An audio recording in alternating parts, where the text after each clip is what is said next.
আসসালামু আলাইকুম। আজ আমি আপনাদের সাথে শেয়ার করব ক্ষীরমালাই আইসক্রিম তৈরির ফুল রেসিপি। এখন যেহেতু গরমকাল এসে গিয়েছে আর সবার বাসারই প্রায় ছোট বড় সবাই আইসক্রিমটা পছন্দ করে, তাই বাজার থেকে চড়া দামে না কিনে আজকের রেসিপিটা দেখলে আপনারা ঘরেই খুব সহজে তৈরি করে নিতে পারবেন। তো চলুন ভিডিওটি শুরু করা যাক। ক্ষীরমালাই আইসক্রিম তৈরি করার জন্য প্রথমে আমি একটা মালাই তৈরি করব। তার জন্য একটা কড়াই দিয়ে দিয়েছি হাফ কাপ চিনি। চিনিটাকে ক্যারামেল করে নিচ্ছি। চুলার জালটাকে লো টু মিডিয়াম আঁচে রেখে ক্যারামেল করা হয়ে গিয়েছে। এবার দিয়ে দিচ্ছি 4 কাপ দুধ। এরপর দিয়ে দিয়েছি 1/4 কাপ গুঁড়ো দুধ। এবার গুঁড়ো দুধটাকেও দুধের সাথে খুব ভালোভাবে নেড়েচেড়ে মিশিয়ে নিচ্ছি। দুধটা দেওয়ার সাথে সাথেই ক্যারামেলটা শক্ত হয়ে যেতে পারে, ভয় পাওয়ার কোনো কারণ নেই। চুলার জালটাকে লো টু মিডিয়াম আঁচে রেখেই দুধটাকে অনবরত নাড়তে নাড়তে ক্যারামেলটা আবার গলে যাবে। এ পর্যায়ে চুলার জালটাকে একটু হাই ফ্লেমে রেখে আপনারা দুধটাকে জাল করে নিতে পারেন। দুধটাকে এভাবে নেড়েচেড়ে অনবরত জাল দিতে দিতে 2.5 কাপ করে নিতে হবে।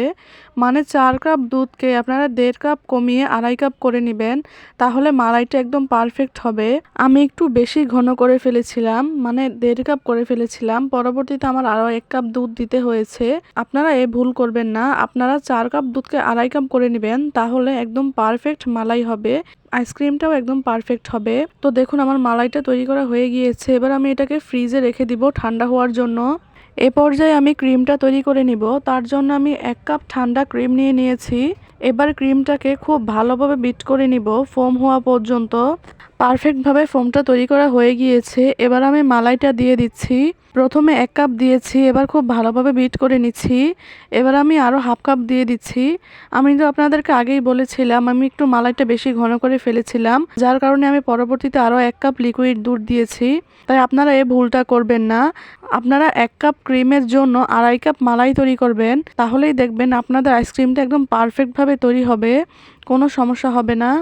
আমি একটু নিচ থেকে আইসক্রিমটাকে নেড়ে চেড়ে দিচ্ছি, দিয়ে তারপর ভালোভাবে বিট করে নিচ্ছি, যাতে সব দিক থেকে খুব ভালোভাবে বিট হয়। আমার ভালোভাবে বিট করা হয়ে গিয়েছে। তো দেখুন আইসক্রিমের ঘনত্বটা ঠিক এইরকম হবে, মানে একদম লিকুইডও না আবার একদম বেশি ঘনও না। এ পর্যায়ে আমি একটা আইসক্রিমের বক্সের মধ্যে আইসক্রিমটাকে ঢেলে নিচ্ছি।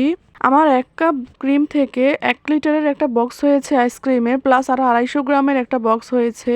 তো দেখুন আইসক্রিমটা ভরে নেওয়া হয়ে গিয়েছে। আর একটু সমান করে দিচ্ছি নেড়েচেড়ে। এবার আমি একটু ড্যাব ড্যাব করে নিচ্ছি, যাতে নিচ থেকে হাওয়া থাকলে সেটা বের হয়ে যায়। এবার বক্সটাকে বন্ধ করে আমি ফ্রিজে রেখে দিব 7 থেকে 8 ঘন্টার জন্য।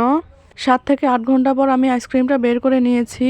দেখুন আইসক্রিমটা কি সুন্দর দেখা যাচ্ছে, খুব সুন্দরভাবে জমেও গিয়েছে। এবার আমি আপনাদেরকে তুলে দেখিয়ে দিচ্ছি যে আইসক্রিমটা কতটা পারফেক্ট হয়েছে। তৈরি হয়ে গেল আমার মজাদার ক্ষীরমালাই আইসক্রিম। আপনারাও এভাবে বাসায় তৈরি করে দেখবেন।